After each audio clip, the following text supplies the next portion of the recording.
Hey everyone, it's Diana from Adventures with Art, and today we are talking about how you can take your art from Procreate and then prepare it to be sold. So whether you're selling it print on demand on shirts, mugs, prints, whatever form you're selling it on, how you can then take it from Procreate, move it online so that you can be ready to sell it and make money with it. There are just a few tips and tricks you're going to want to keep in mind and ways you're going to want to prepare your art so that it has the best chance possible to be sold and reach your customers. So the first thing we're going to want to look at is the canvas size, and particularly the DPI. So DPI stands for dots per inch, and it refers to how many dots in a line of printing can fit within an inch of your print space. So this is really important when printing. If your DPI is too low, your image may turn out blurry, pixelated, not as vibrant or high quality as you are looking for. Industry standard for printing is 300. That's what you want to aim for.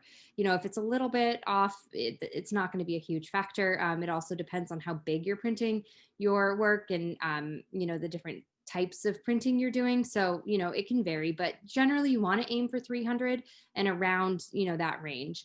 The way you find out if your current image is 300, maybe you have a gallery, a portfolio of things you want to start selling and they're already created, and so you want to see, are these already 300 DPI?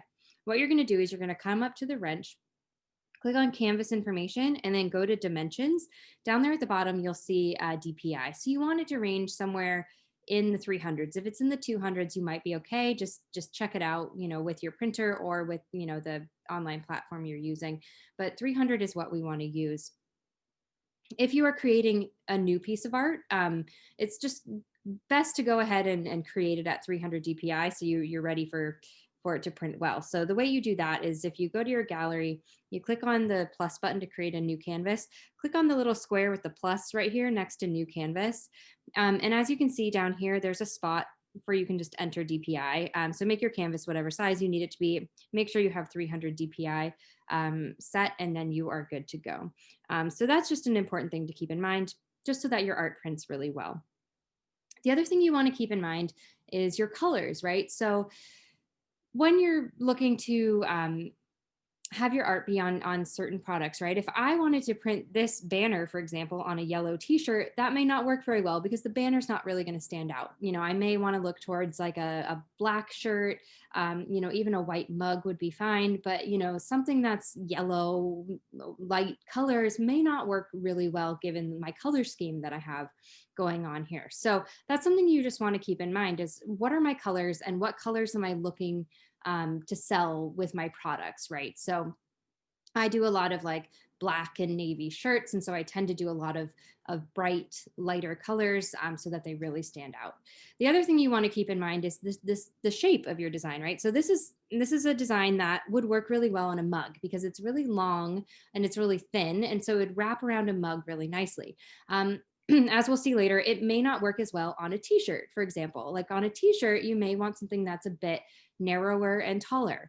Any design you can make work on basically any product, but if you optimize it for a certain product, you're going to do better, right? So for example, if this were a quote about drinking tea, for example, my customers would expect for it to be on a mug. So I may want to design it more narrow and long so that it fits better on a mug as opposed to a t-shirt. If I have a design that works really well on a t-shirt, then I would want to, go ahead and design that to be a little bit more narrow and a little bit more tall. So kind of think through what your customers might expect. What types of products would they want to buy your design on, and think through that while you're designing your layout of your design. All right. So once we've kept those things in mind while we're creating our art, and then keep in mind, if you're going through your gallery and you already have a lot of art that you want to start selling, don't think that you have to then like recreate all your art with all of that in mind. It's just moving forward. What I like to say, if you have art, people are going to want to see it. They're going to want to buy it. They're going to want to follow you and see what you have to offer. So, just play around with the art you currently have. Just moving forward, you want to keep those things in mind when creating new art specifically. So let's say you're done with your piece of art, you're ready to move it, export it, and get it onto websites so that you can start selling it. The first thing you're going to want to do is you're going to open your layers, and you're going to come and you're going to remove the background.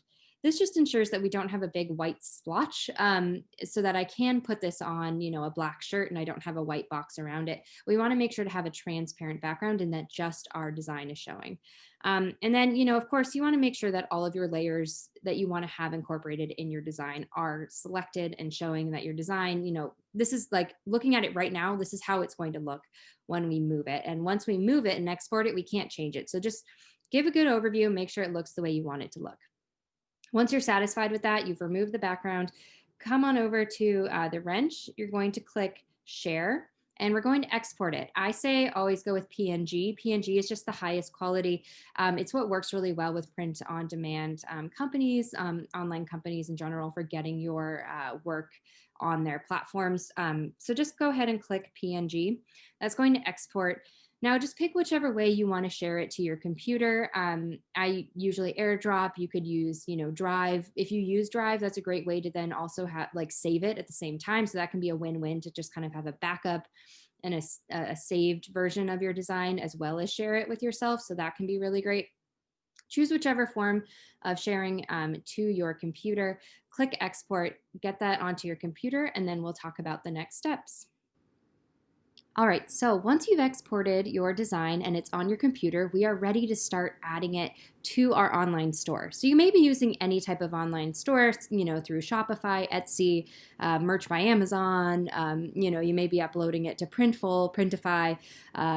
In this example, we are going to use Redbubble. I actually think that Redbubble is an amazing place to get started with selling your art. I have a video about why I think Redbubble is a great place to sell your art for beginners and how to get started with it. So make sure you subscribe so you can check out that video.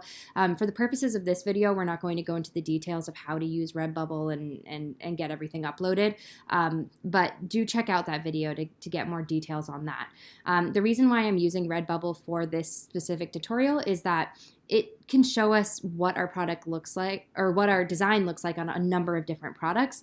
Whereas with other platforms, you pick and choose like just a shirt, just a mug. This one, as you'll see, I'll just go ahead, drag and drop it here. We get to see what our art looks like on any number of designs, products. So, this is, I think using Redbubble just in and of itself is really fantastic, but this can also be a really great way to just test out what looks good with my design. What type of products does this work for, right? Like I had said, maybe not the t-shirt, may not be great. Maybe people would buy it like that. I don't know. But I think, the best types of things are like the stickers and magnets. If we, maybe a pillow, the phone cases look pretty good. Remember, as we were talking about, the mug is a really cool option for these long, and narrow, or long and wide designs. So that ends up looking really neat.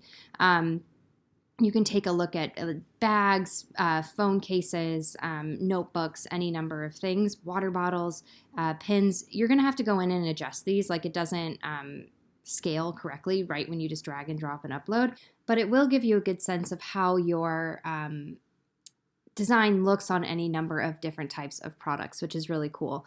And the other thing you can do is you can also test out different colors. So all of these are just default white, but you can change the background color here. So if you want to see, what your design would look like with different types of backgrounds, you can just play around with that.